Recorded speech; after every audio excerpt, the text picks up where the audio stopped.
දුම්බර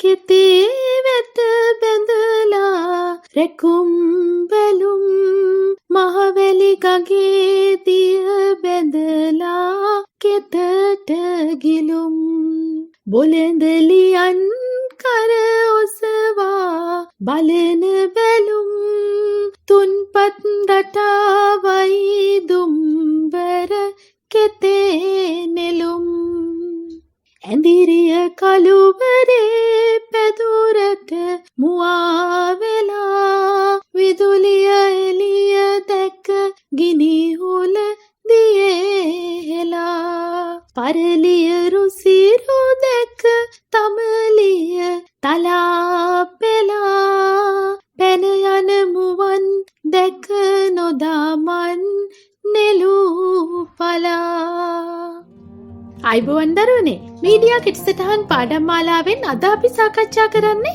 සාම්ප්‍රදායික මාධ්‍ය විධික්‍රම යටතේ එන ජන කවිය පිළිබඳව. ජන කවි කියලා කියන්නේ ගැමි ජනතා ව්‍යවහාරයෙන් පැවතෙන කර්තෘත්වය හඳුනාගත නොහැකි ගායනා විශේෂයක්.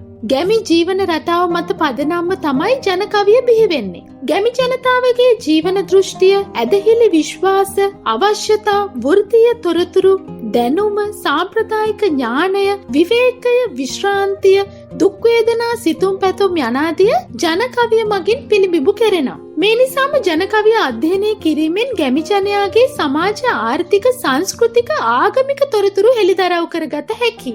මුඛ පරම්පරාගතව පැවතීම, සරල බස්වහරක් භාවිතා කිරීම, නිර්මාණකරුවා කවරෙක්දයි හඳුනාගත නොහැකි වීම, ඒ ප්‍රදේශයට ආවේනික ලක්ෂණ වලින් සමන්විත වීම, දීර්ඝ කාලයක් මුළුල්ලෙහි මිනිසුන් අතර ජනශ්‍රුතියක් ලෙස පැවතීම, ජන කවි නිර්මාණය සඳහා ජීවන අත්දැකීම් පාදක කර ගැනීම යනාදිය තමයි සාම්ප්‍රදායික sannivedana විධික්‍රමයක් ලෙස ජන කවිවල දක්නට ලැබෙන ලක්ෂණ.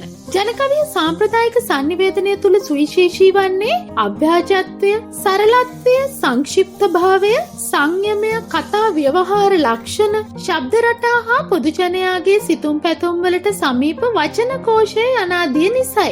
ජන කවි විවිධ වර්ග රාශියක් හඳුනා ගන්න පුළුවන්. දරු නැලවිලි, ගොයම් කවි, කමත් කවි, පාරු කවි, නෙළුම් කවි, තහංචි කවි, රබන් කවි, ටීකා සීපද, තෙතඟු කවි යනු ඊට නිදසුන්. වැඩිදුර දැනුම සඳහා මේ එක් වර්ගයට අයත් ජන කවි සඳහා නිදසුන් සොයාගෙන ඒවා අධ්‍යයනය කරන්න ඔබට පුළුවන්.